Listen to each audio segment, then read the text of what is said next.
सभी दोस्तों का यादविंद्र स्मार्ट क्लासेस में स्वागत एवं वेलकम। आज तारीख है 25 दिसंबर 2024। सुबह का वक्त है। सभी दोस्तों को गुड मॉर्निंग।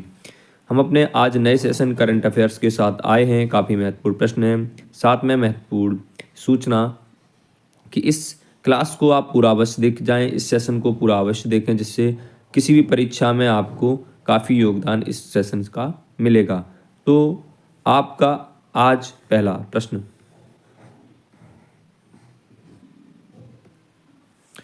राष्ट्रपति चुनाव डोनाल्ड ट्रंप ने आर्टिफिशियल इंटेलिजेंस पर वरिष्ठ व्हाइट हाउस नीति सलाहकार के रूप में किसे नियुक्त किया? सुंदर पिचई, श्री राम कृष्णन, सत्य नडेला, विनोद खोसला। आपको राइट आंसर बताना है। तो इसका जो राइट आंसर है ऑप्शन नंबर बी। कौन सा सही है? ऑप्शन नंबर बी इसका राइट आंसर सही है। अगर हम बात करें डोनाल्ड ट्रंप की, तो आपके ये अमेरिका के राष्ट्रपति रहे हैं, दूसरी बार बने हैं। कितनी बार? दूसरी बार। 2 बार ये दूसरी बार हैं। अगर इनकी बात करें तो आपके ये हैं श्री राम कृष्णन। देखते हैं इससे कुछ महत्वपूर्ण बिंदु क्या हैं। तो आपको ये तो पता चल गया है कि श्री राम कृष्णन कौन है, ये हैं, और ये क्या? डोनाल्ड ट्रंप जी। डोनाल्ड ट्रंप ने भारतीय अमेरिकी उद्यमी श्री राम कृष्णन को आर्टिफिशियल इंटेलिजेंसी AI पर वरिष्ठ व्हाइट हाउस नीति सलाहकार के रूप में नियुक्त किया। देखते हैं नेक्स्ट प्रश्न। दिसंबर 2024 में आइसलैंड का सबसे युवा प्रधानमंत्री कौन बना? तो आपको इन 4 विकल्पों में से एक विकल्प का चयन करना है। तो आपको ये बताना है कि कौन सा आंसर सही है। तो इसका जो सही आंसर है बच्चों, वो क्या है? ऑप्शन नंबर सी, क्रिस्टरून फ्रस्टाडाइटर। ये है आपकी कौन बच्चा? सबसे युवा आइसलैंड की प्रधानमंत्री, है ना। तो इनका क्या नाम है? क्रिस्टरून फ्रस्टाडाइटर। तो कुछ महत्वपूर्ण बिंदु भी देख लेते हैं इनसे क्या हैं कुछ महत्वपूर्ण बिंदु। आइसलैंड की नई सरकार, जिसका नेतृत्व सोशल डेमोक्रेटिक एलायंस की प्रधानमंत्री क्रिस्टरून फ्रस्टाडोइटर कर रही हैं, ने दिसंबर 2024 को कार्यभार संभाला। 1988 में जन्मी आइसलैंड की सबसे युवा प्रधानमंत्री हैं। देखते हैं नेक्स्ट प्रश्न। प्रश्न नंबर 3, भारत में राष्ट्रीय उपभोक्ता दिवस प्रतिवर्ष कब मनाया जाता है? 1 दिसंबर, 24 दिसंबर, 1 जनवरी, 2 अक्टूबर। आपको राइट आंसर बताना है। तो इसका राइट आंसर है 24 दिसंबर। 24 दिसंबर को प्रतिवर्ष राष्ट्रीय उपभोक्ता दिवस के रूप में मनाते हैं। नेक्स्ट प्रश्न देखते हैं। प्रश्न नंबर 4, 2024 में राष्ट्रीय मानवाधिकार आयोग के नए अध्यक्ष के रूप में किसे नियुक्त किया गया है? अरुण कुमार मिश्रा को, बी ऑप्शन प्रियांक कंगो को, C option Shri Rama Subramanyam, D Vidyut Ranjan सारंगी। तो आपको राइट आंसर बताना है। इसका राइट आंसर है option number C, B Rama Subramanyam. तो इसका जो राइट आंसर कौन सा है बेटा? सी है। बी रामा सुब्रमण्यम जी हैं आपके सामने। ये आप उनकी तस्वीर है, ये इस तरीके से दिखते हैं। कुछ महत्वपूर्ण बिंदु भी इनके देख लेते हैं क्या हैं। श्री रामा कृष्ण सुब्रमण्यम जी ये हैं आपके सामने। ये सेवानिवृत्त सुप्रीम कोर्ट के न्यायाधीश हैं। वी रामा सुब्रमण्यम जी 23 दिसंबर 2024 को राष्ट्रपति द्रौपदी मुर्मू द्वारा राष्ट्रीय मानवाधिकार आयोग का नया अध्यक्ष नियुक्त किया गया। देखते हैं नेक्स्ट प्रश्न। प्रश्न नंबर 5 क्या कहता है? दिसंबर 2024 में संयुक्त राष्ट्र आंतरिक न्याय परिषद के अध्यक्ष के रूप में किसे नियुक्त किया गया? न्यायमूर्ति दीपक मिश्र का, न्यायमूर्ति रंजन गोगोई, न्यायमूर्ति मदन बी लोकुर, या न्यायमूर्ति शरद बोबड़े। आपको इसका राइट आंसर बताना है। तो इसका ऑप्शन नंबर सही है सी, न्यायमूर्ति मदन बी लोकुर जी को क्या बनाया गया है? IJC संयुक्त राष्ट्र आंतरिक न्याय परिषद का अध्यक्ष चुना गया। कुछ महत्वपूर्ण बिंदु देख लेते हैं। उनकी तस्वीर यह है मदन बी लोकुर जी की। पूर्व सुप्रीम कोर्ट जज मदन बी लोकुर को संयुक्त राष्ट्र आंतरिक न्याय परिषद के अध्यक्ष के रूप में नियुक्त किया गया। देखते हैं प्रश्न नंबर अगला क्या है। उद्घाटन अंडर 19 ACC महिला T20 एशिया कप 2024 किस टीम ने जीता? बांग्लादेश, श्रीलंका, भारत, पाकिस्तान। इसका राइट आंसर है भारत। सी ऑप्शन इसका सही है। भारत के द्वारा किसका, बांग्लादेश को हराया गया है। अगर हम बांग्लादेश की बात करें तो ये जान लेते हैं, बांग्लादेश की जो कैपिटल है बच्चा वो कहाँ पर है, ढाका है। इसकी कैपिटल कहाँ है, ढाका। अगर हम बांग्लादेश के पीएम की बात करें तो आपकी ये हैं शेख हसीना जी, शेख हसीना जी हैं। अगर इसकी मुद्रा की बात करें बांग्लादेश की तो वो होती है बच्चा टका। अब आती है श्रीलंका की बात, तो श्रीलंका के जो पीएम की अगर बात करें तो हैं कौन, दिनेश गुणवर्धनाजी हैं। अगर इसकी कैपिटल की बात करें तो इसकी दो कैपिटल होती हैं। पहली कैपिटल जो हम मानते हैं वो है जयवर्धनेपुरा कोटी। और अगर इसकी कौन सी सक्रिय कार्यकारी या न्यायिक कैपिटल की बात करें तो आपकी मानी जाती है कौन सी, कोलंबो। क्या मानी जाती है बच्चा, कोलंबो मानी जाती है, कोलंबो मानी जाती है। अगर हम पाकिस्तान की बात करें तो पाकिस्तान की कैपिटल है इस्लामाबाद। और अगर इनके पीएम की बात करें तो कौन है, शहबाज शरीफ जी। ठीक है, पीएम कौन है, शहबाज शरीफ जी। और अगर इसकी बात करें तो रुपया, इस्लामी रुपया इसकी मुद्रा है। तो आपको इसका, अब इससे संबंधित कुछ महत्वपूर्ण फैक्ट्स देख लेते हैं क्या हैं। भारत ने 22 दिसंबर 2024 को मलेशिया के कुआलालंपुर में बांग्लादेश को 41 रनों से हराकर उद्घाटन अंडर 19 एसीसी महिला T20 विश्व कप जीता। देखते हैं नेक्स्ट प्रश्न, प्रश्न नंबर 7 क्या कहता है।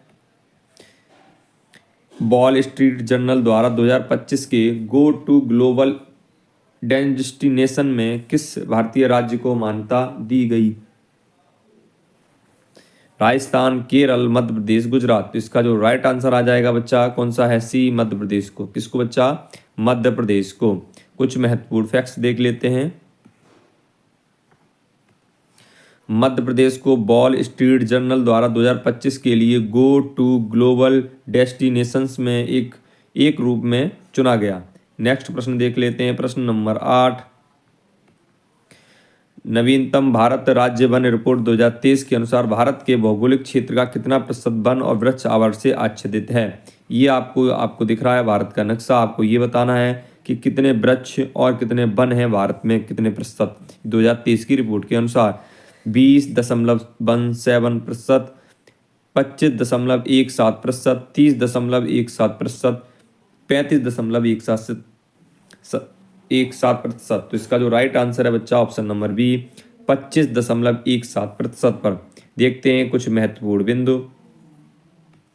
भारत में कुल वन वृक्षारोपण 8,27,357 वर्ग किलोमीटर में है, जो भौगोलिक क्षेत्र का 25.17% है। देखते हैं नेक्स्ट प्रश्न, प्रश्न नंबर 9 क्या कहता है। दिसंबर 2024 में प्रधानमंत्री नरेंद्र मोदी को कुवैत द्वारा कौन सा सर्वोच्च नागरिक सम्मान प्रदान किया गया, order of merit, the order of Mubarak Al Kabir, order of Kuwait, the golden crescent. तो आपको सही आंसर इसका बताना है प्रश्न नंबर 9 का। तो सही आंसर है option number B, the order of Mubarak Al Kabir. ये पुरस्कार से सम्मानित किया गया, सम्मान से सम्मानित किया गया है। कुछ महत्वपूर्ण बिंदु देख लेते हैं इससे संबंधित। द ऑर्डर ऑफ मुबारक अल कबीर, प्रधानमंत्री नरेंद्र मोदी को 22 दिसंबर 2024 को अपनी राजकीय यात्रा के दौरान कुवैत के अमीर शेख मैसाल अल अहमद अल जाबेर अल सहब द्वारा कुवैत का सर्वोच्च नागरिक सम्मान द ऑर्डर ऑफ मुबारक अल कबीर प्रदान किया गया। देखते हैं प्रश्न नंबर 10 क्या कहता है। हाल ही में 2022 के लिए Dada Saheb Phalke lifetime achievement award किसको मिला, मिथुन चक्रवर्ती, अमिताभ बच्चन, धर्मेंद्र जी को, पंकज त्रिपाठी। तो इसका जो राइट आंसर है option number A, Mithun Chakraborty जी को। देखते हैं कुछ महत्वपूर्ण बिंदु। प्रसिद्ध अभिनेता मिथुन चक्रवर्ती को 2022 के लिए Dada Saheb Phalke lifetime achievement award मिला, जो भारत का सर्वोच्च सिनेमा सम्मान है। यह पुरस्कार फिल्म महोत्सव निदेशालय द्वारा राष्ट्रीय फिल्म पुरस्कार में प्रतिवर्ष प्रदान किया जाता है और भारतीय सिनेमा में उत्कृष्ट योगदान को मान्यता देता है। इस पुरस्कार में 1 स्वर्ण कमल, 10 लाख नगद पुरस्कार और 1 शॉल शामिल है। भारतीय सिनेमा के जनक दादा साहेब फाल्के के सम्मान में भारत सरकार द्वारा स्थापित। यह पुरस्कार पहली बार 1969 में अभिनेत्री देविका रानी को दिया गया था। पहला दादा साहब फाल्के पुरस्कार। 1870 में जन्मे दादा साहब फाल्के ने 1913 में भारत की पहली फीचर फिल्म राजा हरिश्चंद्र का निर्देशन किया। देखते हैं नेक्स्ट प्रश्न। प्रश्न नंबर 11 क्या कहता है? हाल ही में किस संगठन ने वर्ल्ड डेवलपमेंट रिपोर्ट जारी की? वर्ल्ड बैंक, अंतर्राष्ट्रीय मुद्रा कोष, खाद्य और कृषि संगठन, संयुक्त राष्ट्र पर्यावरण कार्यक्रम। आपको उसका राइट आंसर बताना है। उसका राइट आंसर है option number A, world bank, है ना, वर्ल्ड बैंक। अब आपको वर्ल्ड बैंक का मुख्यालय कहाँ पर है, ये इसका आंसर आपको मुख्यालय कमेंट बॉक्स में देना है। देखते हैं कुछ महत्वपूर्ण बिंदु क्या है। वर्ल्ड बैंक की नवीनतम वर्ल्ड डेवलपमेंट रिपोर्ट मध्यम आय जाल पर केंद्रित है, जिसमें बताया गया है कि वर्तमान में इस जाल में फंसी अर्थव्यवस्थाओं को प्रगति करने में लगभग 75 साल लग सकती हैं। 1987 से वर्ल्ड बैंक ने अर्थव्यवस्थाओं को 4 श्रेणियों में वर्गीकृत किया है: उच्च आय, उच्च मध्य आय, निम्न मध्य आय और निम्न आय। जबकि उच्च आय वाले देशों की संख्या 41 से बढ़कर 86 हो गई है। निम्न आय वाले देशों की संख्या 49 से घटकर 26 हो गई है। वर्तमान में 108 मध्य आय वाले देश हैं, जो वैश्विक जनसंख्या का 75% हिस्सा बनते हैं और वैश्विक जीडीपी में लगभग 38% उनका योगदान है। देखते हैं नेक्स्ट प्रश्न। प्रश्न नंबर 12 क्या कहता है? राष्ट्रीय वन्य जीव सप्ताह 2024 कब मनाया जाता है? 1 से 7 सितंबर, 2 से 8 अक्टूबर, 10 से 16 नवंबर, 20 से 26 दिसंबर। आपको इसका राइट आंसर बताना है, तो बी ऑप्शन सही है, 2 से लेकर 8 अक्टूबर तक। कुछ महत्वपूर्ण बिंदु क्या हैं देखते हैं, उस पर चर्चा करते हैं। भारत में राष्ट्रीय वन्य जीव सप्ताह 2024 का आयोजन 2 अक्टूबर से लेकर 8 अक्टूबर तक किया गया, जिसका विषय हमारी प्रकृति धरोहर की सुरक्षा था। क्या था? जिसका विषय है हमारी प्रकृति धरोहर की सुरक्षा था। इस कार्यक्रम की शुरुआत 1957 में हुई थी। 1955 में मनाए गए वन्यजीव दिवस से विकसित हुआ। इसमें 1952 में भारतीय वन्यजीव बोर्ड द्वारा स्थापित किया गया था। इसका उद्देश्य वन्यजीव संरक्षण के प्रति जागरूकता बढ़ाना था। तब से वन्य जीव सप्ताह 1 वर्षीय आयोजना बन गया है, जो संरक्षण को बढ़ावा देने और देश की समृद्धि जैव विविधता को उजागर करने पर केंद्रित है। देखते हैं अगला प्रश्न। प्रश्न नंबर 13, ये इस सेशन का अंतिम प्रश्न है। हाल ही में किस राज्य सरकार ने लड़कियों की शिक्षा के लिए निजुट मोइना योजना शुरू की? असम, मणिपुर, नागालैंड, मिजोरम। आपको राइट आंसर बताना है। ऑप्शन नंबर ए, किसने किया है? असम के द्वारा किया गया है। देखते हैं कुछ महत्वपूर्ण बिंदु क्या कह रहे हैं। असम ने बाल विवाह को रोकने और छात्रों को उच्च शिक्षा के लिए प्रोत्साहित करने के उद्देश्य से निजुट मोइन योजना शुरू की। इस योजना के तहत कक्षा 11-12 के लिए मासिक वजीफा 1000 रुपये, डिग्री छात्रों के लिए 1250 रुपये और स्नातक छात्रों के लिए 2500 रुपये प्रदान किए जाएंगे।